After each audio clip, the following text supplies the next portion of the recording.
জীবিকার তাগিদে প্রতি বছর দেশ ছাড়ছেন লাখো মানুষ। হাজারো স্বপ্ন নিয়ে দেশ ছাড়া মানুষগুলোর অনেকেরই রয়ে যায় স্বপ্ন ভাঙার গল্প।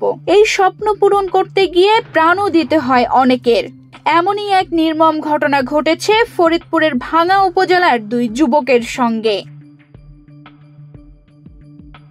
ইতালি যাওয়ার কথা বলে লিবিয়ায় নিয়ে দুই যুবককে গুলি করে হত্যার অভিযোগ উঠেছে মানব পাচারকারী মাফিয়া চক্রের বিরুদ্ধে। গত শুক্রবার 31 জানুয়ারি সন্ধ্যায় দুই যুবককে হত্যার পর পরিবারের কাছে হোয়াটসঅ্যাপে তাদের ছবি পাঠিয়ে দেয় অপরাধী চক্রটি। এ ঘটনায় পুরো গ্রাম জুড়ে চলছে শোকের মাতম। নিহত দুই যুবক হলেন ভাঙ্গা উপজেলার ঘাড়ুয়া ইউনিয়নের কুমারখালী গ্রামের মিন্টু মাতুব্বরের ছেলে হৃদয় মাতুব্বর ও মুজিবুর হাওলাদারের ছেলে রাসেল হাওলাদার। 2 মাস আগে গ্রামের আবুতারা মাতুব্বর আলমাস ও আনোয়ারের মাধ্যমে 16 লাখ টাকা দিয়ে ছেলেকে লিবিয়া হয়ে ইতালি পাঠান হৃদয়ের বাবা। রওনা হওয়ার পর ছেলেকে প্রথমে দুবাই, সেখান থেকে সৌদি আরব, তারপর লিবিয়া নিয়ে যায়। এরপর মাফিয়া চক্র তাকে হত্যা করে।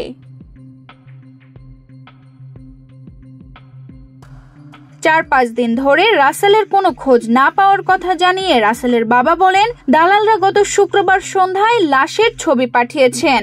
এই আমাদের গ্রামের আনোয়ার মাতবারের কাছে আমরা বিদেশে ইটালি নেওয়ার জন্য টাকা জমা দিই।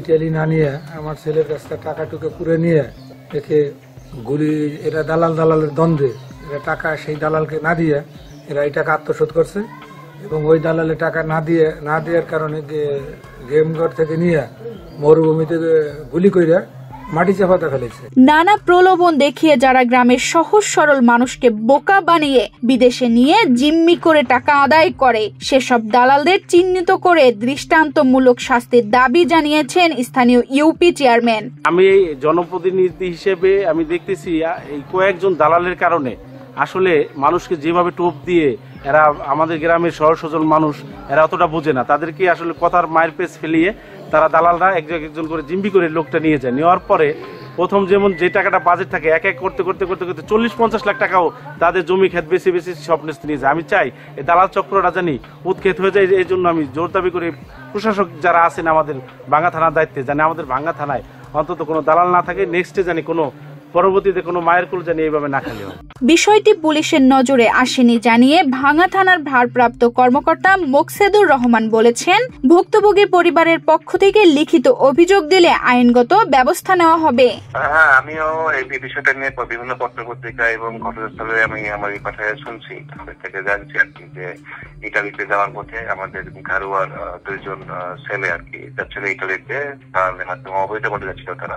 তো যাওয়ার পথে তারা প্রথমে গেছে হচ্ছে আপনার দুবাই থেকে সৌদি আরব থেকে ইটালি যাওয়ার পথে তারা গুলি খেয়ে মারা গেছে। এই বিষয়ে আমাদের কাছে এখনো কেউ কোনো অভিযোগ দেয়নি, বিষয়টা আমরা খতিয়ে দেখতেছি।